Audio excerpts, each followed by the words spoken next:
پیغام، میرا یہ تعارف لوگوں تک پہنچا دیجئے کہ اللہ تعالیٰ ایک ہے. یعنی جب اللہ نے اپنی ربوبیت اور وحدانیت کا اعلان فرمانا چاہا تو سرکار دو عالم صلی اللہ علیہ وسلم کی زبان مبارکہ سے کل کا لفظ ادا کر کے فرمایا. پھر اسی طرح سے جب اللہ تعالیٰ نے اپنی محبت کے حصول کا طریقہ کار وضع کیا اور اتباع رسول صلی اللہ علیہ وآلہ وسلم کا حکم دیا تو فرمایا قُلْ إِن كُنتُمْ تُحِبُّونَ اللَّهَ فَاتَّبِعُونِي يُحْبِبْكُمُ اللَّهُ. پھر جب اللہ رب العزت نے اظہار بندگی کے لیے موت و حیات، عبادات اور ہر قسم کی قربانی کے فلسفے کو بیان فرمایا تو ارشاد فرمایا قُلْ إِنَّ صَلَاتِي وَنُسُكِي وَمَحْيَايَ وَمَمَاتِي لِلَّهِ رَبِّ الْعَالَمِينَ. تو آپ دیکھیے کہ ان امور سے پہلے، ان احکام سے پہلے، اپنے تعارف سے پہلے اللہ رب العزت نے لفظ کل استعمال کیا، اور یہی کام اللہ رب العزت نے اس آیہ مبارکہ سے پہلے یعنی قل بفضل اللہ و برحمتہ، یہاں پر بھی کل کا لفظ سے جو ہے بات کا آغاز فرمایا. وجہ کیا تھی کہ ایک بہت اہم بات ہے جو اللہ رب العزت اپنے محبوب صلی اللہ علیہ وآلہ وسلم کے ذریعے سے پوری انسانیت تک، امت محمدی صلی اللہ علیہ وسلم تک پہنچانا چاہ رہا ہے. تو لہٰذا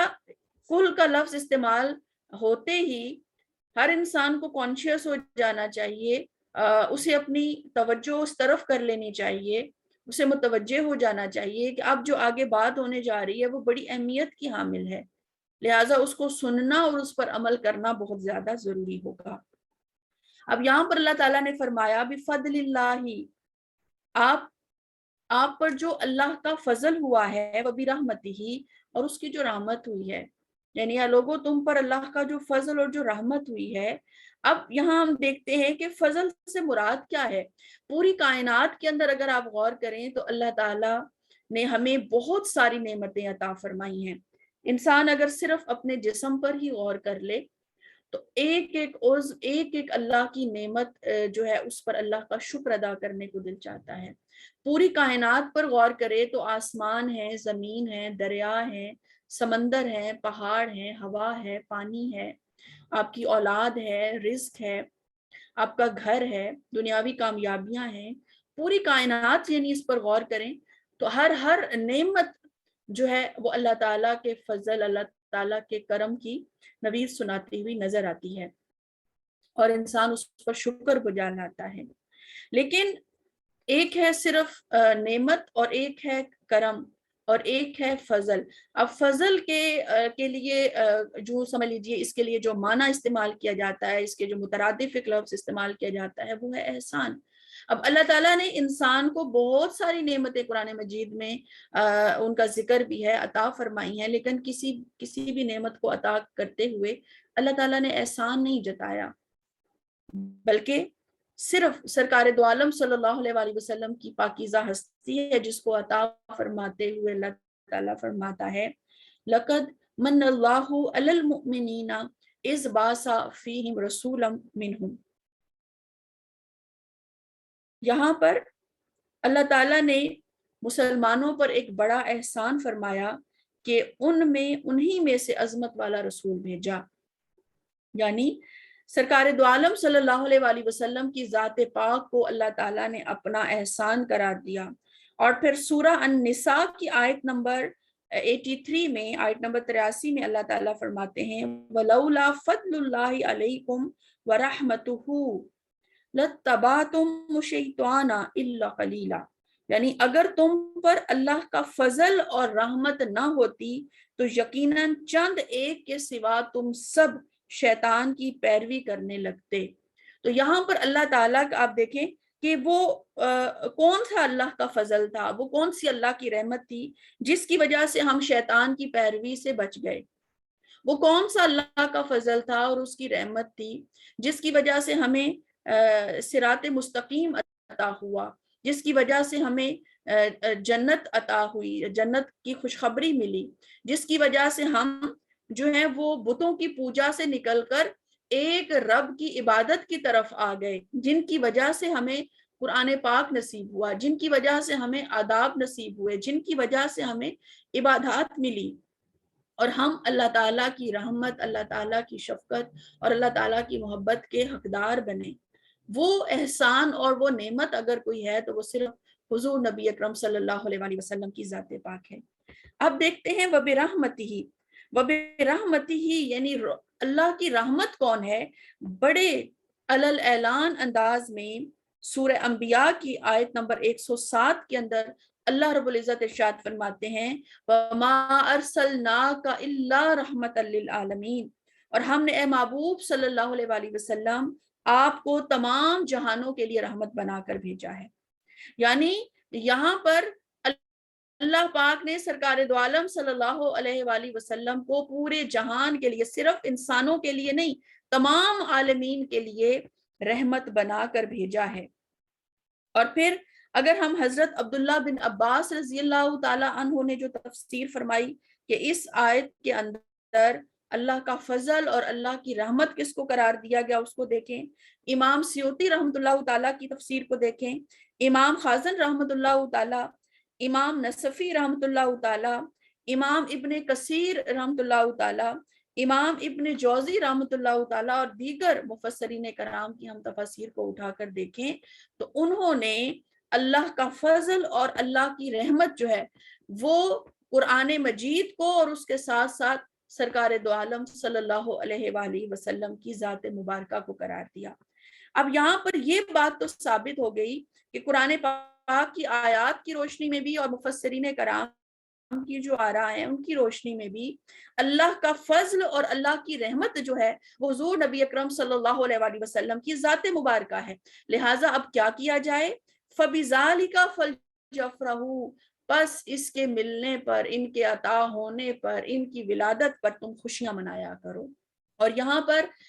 ہمارا ذہن کہیں بھٹکے نہیں، کہیں اور نہ جائے کہ شاید یہاں پر اللہ کے فضل سے مراد کچھ اور ہے، اللہ کی رحمت سے مراد کچھ اور ہے، نہیں۔ فَبِذَالِكَ، ذالک لفظ استعمال کر کے اللہ تعالیٰ نے اس کو مقید کر دیا ہے کہ یہ کوئی خاص فضل ہے، یہ کوئی خاص رحمت ہے جس کے ملنے پر اللہ تعالیٰ جو ہے وہ خوشیاں منانے کا حکم دے رہے ہیں۔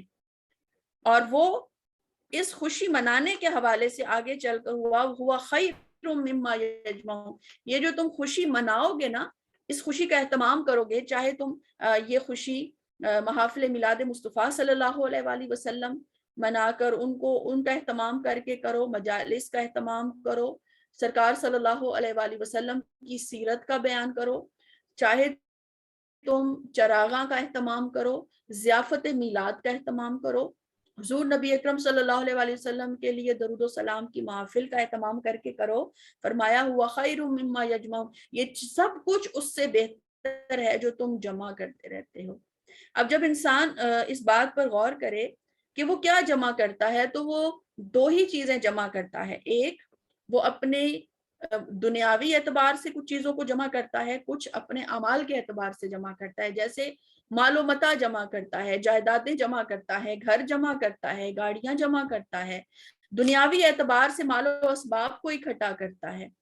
اور دوسری طرف وہ اپنی آخرت کو سنوارنے کے لیے اچھے اعمال جمع کرتا ہے، نمازیں جمع کرتا ہے، نوافل جمع کرتا ہے، قرآن پاک کی تلاوتیں اکٹھی کرتا ہے، صدقہ و خیرات کرتا ہے، اوراد و وظائف کرتا ہے، اچھے اعمال کرتا ہے، اور وہ سب کچھ اکٹھا کرتا ہے تاکہ میری دنیا بھی سنورے، میری آخرت بھی سنورے۔ مگر یہاں پر یہ کہا جا رہا ہے کہ سرکار صلی اللہ علیہ وآلہ وسلم کی جو نعمت اور فضل اللہ نے تم پر کیا ہے اس پر خوشی منانا دنیا و آخرت کی ہر چیز سے بہتر ہے، یعنی کہ ہر اس عمل سے بہتر ہے، اس چیز سے بہتر ہے جو تم جمع کرتے ہو۔ یعنی اب یہاں پر جو دنیاوی ہم مال و اسباب جمع کرتے ہیں، اس جمع کرنے پر بھی سرکار صلی اللہ علیہ وآلہ وسلم کی خوشی منانے کے اوپر جو تم خرچ کرتے ہو وہ کرنا زیادہ بہتر ہے۔ اور اسی طرح سے اگر کوئی اعمال کی بنیاد پر بات کرتا ہے کہ اعمال، تو اعمال کو اکٹھا کرنے سے بھی اس بات کو زیادہ احسن اور زیادہ اچھا قرار دیا گیا کہ تم سرکار دو عالم صلی اللہ علیہ وآلہ وسلم کی ولادت کی خوشی مناؤ، اس کرم کے ملنے پر، اس فضل کے ملنے پر، اس رحمت کے ملنے پر جو ہے وہ تم خوشیاں منایا کرو تاکہ اللہ تعالیٰ تم پر اپنا فضل فرمائے، اپنا کرم فرمائے۔ اب یقیناً ہم نے اس فلسفے کو اور اس بات کو اچھی طرح سے سمجھ لیا کہ اللہ پاک نے آقا دو جہاں صلی اللہ علیہ وآلہ وسلم کی صورت میں ہمیں فضل عطا فرمایا، رحمت عطا فرمائی، اور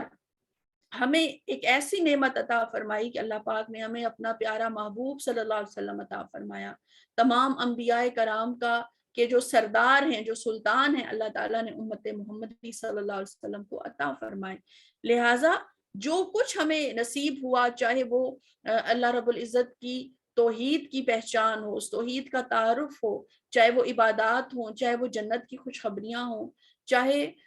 اجر و ثواب ہو جس پر ہم اتراتے پھرتے ہیں اور کہتے ہیں کہ یہ عمل کر لیں، یہ عمل کر لیں، یہ عمل کر لیں تو یہ ہو جائے گا، وہ سب کچھ اگر ہمیں ملا ہے تو وہ سرکار دو عالم صلی اللہ علیہ وآلہ وسلم کے قدمین شریفین کے صدقے سے ملا ہے۔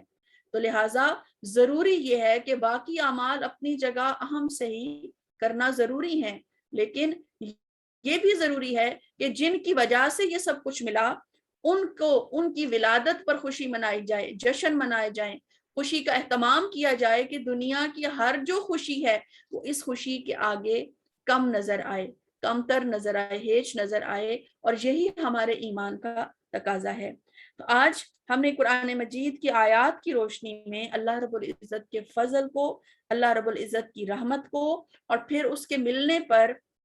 خوشی منانے کا جو حکم عطا فرمایا گیا اس کو سمجھنے کی کوشش کی۔ انشاءاللہ العزیز کل کی نشست میں ہم اس بات کو جاننے اور سمجھنے کی کوشش کریں گے کہ وہ کون کون سے اعمال ہیں، وہ کون کون سے افعال ہیں کہ جن کے ذریعے ہم اس خوشی کا اظہار کر سکتے ہیں، اور وہ سارے اعمال کس طرح سے ہمارے لیے خوشی کا، شادمانی کا جو ہے وہ ذریعہ بن سکتے ہیں، ہمارے ایمان کی مضبوطی کا ذریعہ بن سکتے ہیں، اور پھر کس طرح سے قرآن مجید میں یا احادیث مبارکہ میں ہمیں ان اعمال کو منانے کا، ان کا طریقہ کار سکھایا گیا، بتایا گیا۔ انشاءاللہ اس کو ہم کل کی نشست میں ڈسکس کریں گے۔ میری اللہ تعالیٰ سے دعا ہے کہ اللہ تعالیٰ ہمیں ماہ ربیع الاول کو آقا دو جہاں صلی اللہ علیہ وآلہ وسلم کے شایان شان، ان کی شان کے مطابق تو ممکن نہیں ہے، لیکن ایک اچھے طریقے سے، بہترین انداز میں، عظیم الشان انداز میں اپنی محبت کا اظہار کرنے کی توفیق عطا فرمائے، تاکہ یہ عمل ہمارے لیے دنیا میں بھی خیر کا باعث بنے، اور ہمارے لیے توشہ آخرت بھی جو ہے وہ ثابت ہو سکے۔ وما علینا الا البلاغ المبین۔